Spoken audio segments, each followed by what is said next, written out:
C'est un nouveau cycle. Nous avons fait 10 ans effectivement en septembre. Nous avions commencé comme cela. Et puis la presse en général nous a demandé, qu'elle soit d'ailleurs locale ou nationale, nous a demandé peut-être de revoir cette date et de la faire avant l'été, cette fête.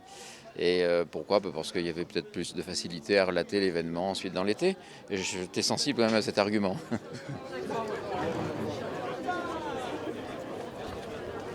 Nous avons commencé cette première décade avec bien sûr l'hommage à Roger Verger en 2006. Et puis des grands chefs se sont succédés pour parrainer et à la fois être président du jury. Cette année, bien, nous avons demandé à Thierry Marx, qui nous a fait l'honneur d'accepter. C'est un chef emblématique, très connu, pas seulement en France, mais à l'étranger, un chef étoilé. Et nous sommes vraiment très très heureux, très honorés en tout cas qu'il ait accepté de parrainer cette édition.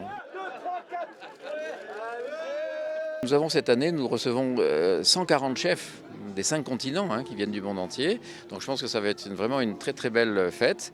Et nous aurons plus de 100 démonstrations qui seront faites au public. L'entrée est libre, bien entendu. Et Thierry Marx sera là, bien entendu, encore une fois, pour parler de cette expérience. Et puis pour revoir peut-être aussi quelques chefs qui ont été commis avec lui. Et ce qui est formidable dans ce festival, c'est de voir que ces chefs qui se sont connus quand ils étaient jeunes se retrouvent après tant d'années. Et il y a une vraie confraternité, une vraie fraternité. C'est vraiment très très agréable.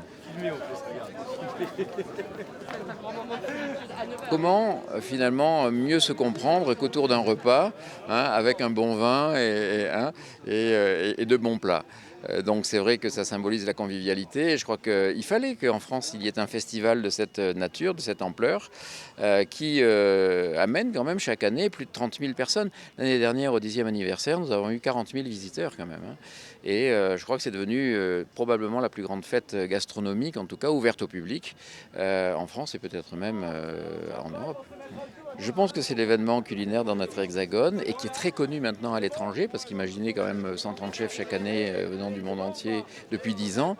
Le bouche à oreille a fonctionné. Et nous recevons d'ailleurs des chefs brésiliens cette année, mais aussi canadiens, américains, du Liban, du Japon, d'Australie, européens bien entendu, italiens, et des chefs donc brésiliens. Et l'année dernière, je m'étais rendu justement au Brésil et j'avais rencontré un chef qui m'a raconté tout ce qu'était le festival, alors même qu'il n'y était jamais venu. Donc c'est pour vous dire qu'effectivement le bouche à oreille a fonctionné, donc il est même aujourd'hui très connu à l'étranger.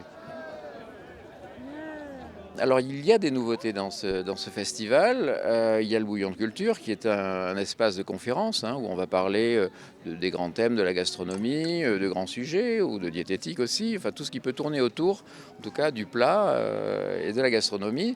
Il va y avoir aussi le Jardin des Saveurs qui est un nouvel espace, le Live Bistro qui a très très bien fonctionné avec le street food et des food trucks donc, qui ont pris une certaine ampleur et qui attirent quand même une clientèle aussi beaucoup plus jeune, avec tout ça en musique, bien entendu.